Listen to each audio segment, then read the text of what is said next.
5번 유형도 상상을 굉장히 많이 해요. 머릿속으로는 제가 물어보니까 난리가 난대요. 이런 어떤 여러 가지 생각과 상상력의 코드들이 창조성과 자존감의 원천이 되죠. 본인들도 압니다.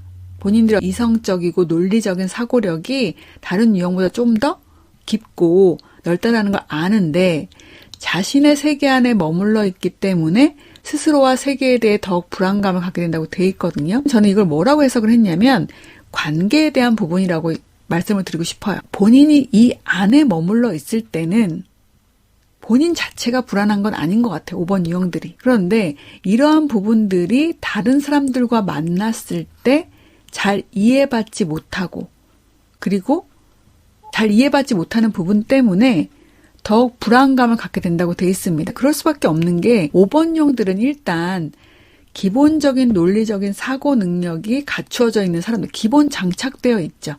거기다가 생각의 수준도 또래에 비해서 고차원적이에요. 이것도 또 그럴 수밖에 없죠. 모든 5번이 그렇진 않지만 대부분의 5번들은 책을 많이 봐요.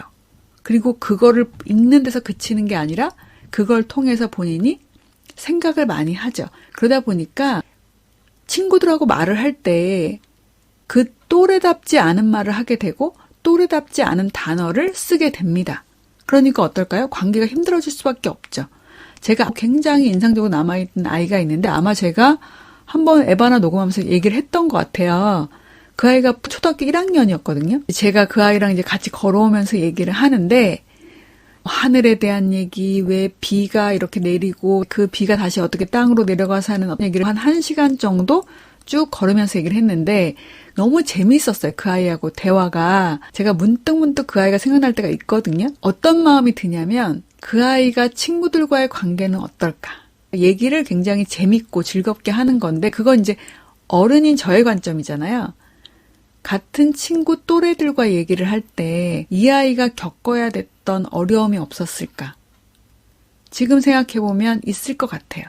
이런 부분들이 불안감으로 이 아이에게 다가오지 않았을까라는 생각이 듭니다. 명확하게 인식을 하고 정교한 세계를 구축하는 건 5번형들의 기본적인 특징인데 이 부분이 긍정적으로 발휘가 될지 부정적으로 발휘가 될지 이런 부분들은 본인이 본인에 대한 이해력 플러스 관계 그리고 이 아이에게 다가오는 여러 가지 일들이 영향을 많이 미치겠죠. 나만의 세계를 구축하게 되는데 다른 사람이나 다른 세계와의 관계를 회피하는 관계를 맺지 않아도 내가 괜찮다라고 느낄 수 있는 그런 성으로 만들어 놓은 거죠.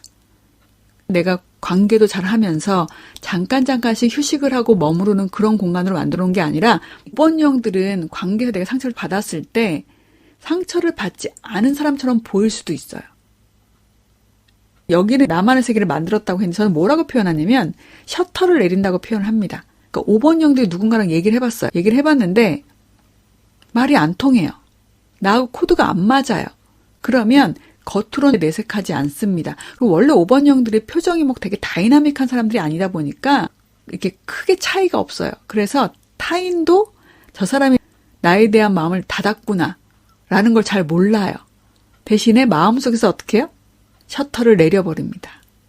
그 사람을 만난다고 해서 기분 나쁜 티를 내지 않아요. 인사 잘합니다. 5번 유형도 예의가 발라요. 그러나 어때요? 그 사람과 더 이상 관계에서 이 사람을 마음에 들이지 않는 거죠. 강의 중에 이런 얘기를 하면 누가 굉장히 서운해하냐면 우정코들이 서운하게 생각할 것 같은데 8번 유형들이 굉장히 서운하게 생각합니다.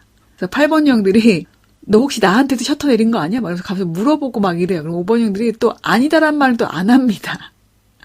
그러니까 아니라고 얘기하는 경우도 있지만 제가 이제 많이 겪어보면 딴 얘기로 말을 돌리거나 뭐 그냥 이렇게 웃고만 있거나 이렇게 하더라고요. 자, 5번 유형은 다른 사람에게 아무것도 기대하지 않는다고 돼 있어요. 요거는 아무것도라는 것 때문에 진짜 1도 기대를 하지 않는다라기보다는 일단 5번 유형은요. 왜 기대해야 되지라고 생각해요. 사람들과의 관계를 완전히 거부하는 건 아니지만 왜 기대를 해야 되지? 그래요. 그리고 두 번째는요. 굳이 기대하지 않아도 불편하지 않은데 이런 마음이 있습니다. 세 번째는 또 뭐가 있어요? 본인이 이렇기 때문에 다른 사람이 자기에게 기대하는 것도 선호하지 않습니다. 굉장히 부담스러워해요. 이걸 뒤집어 보면 뭐냐면 본인이 그 기대에 제대로 부응하지 못할까봐 그런 부분에 대한 두려움도 있는 것 같습니다. 그저 다른 사람의 요구나 욕구에 방해받지 않고 자신이 흥미있어하는 일을 하고 싶어 할 뿐, 특히 감정적인 욕구요. 제가 지난번에도 얘기했지만 그래서 5번형이 사랑에 빠진다. 이건 굉장히 큰 사건이라고 말을 했습니다. 그러다 보니까 감정의 동요를 좋아하지 않아요. 5번형들 제가 만나보면 사람을 싫어하는 건 아니에요. 그러니까 5번형의 감정을 흔드는 사건이나 사람들을 좀 부담스러워하는 거죠. 왜냐면 본인이 불편해요. 본인의 감정이 그렇게 많이 흔들려 본 적이 없기 때문에. 5번 유형은 거리감을 중시합니다. 너무나 밀착되는 걸 좋아하지 않아요. 그래서 5번 유형들이 뭐라고 얘기하냐면 건강한 인간관계는 적당한 거리를 둘 때 유지가 된다고 생각을 해요. 그러다 보니까 특히 5번 유형 엄마들이 저한테 하소연 많이 합니다. 그러니까 5번 유형 엄마들이 2번형 아이를 키울 때 있잖아요. 또는 6번형 아이를 키울 때. 6번형은 불안하면 엄마에게 계속 물어보고 약간 또 칭얼칭얼 대기도 하고 2번형 아이는 엄마가 너무 좋아서 옆에 붙어 있으려고 하고 그거를 힘들어하는 거죠. 그래서 이런 부분을 이해하지 못하면 내가 좋은 엄마가 아닌가? 왜요? 다른 엄마들하고 비교되니까. 근데 그게 아니라 5번형들은 거리가 좁혀지면 그거를 친근감으로 느끼는 게 아니고 나의 안정감이 좀 훼손당한다고 생각이 들어요. 거기다가 스트레스 받으면 혼자 있고 싶어. 이렇게 되게 되는 거죠. 오늘 이제 여기까지 볼게요, 여러분. 잘 들어주셔서 너무나 감사드립니다. 여러분 건강하시고 다음 회에 뵐게요.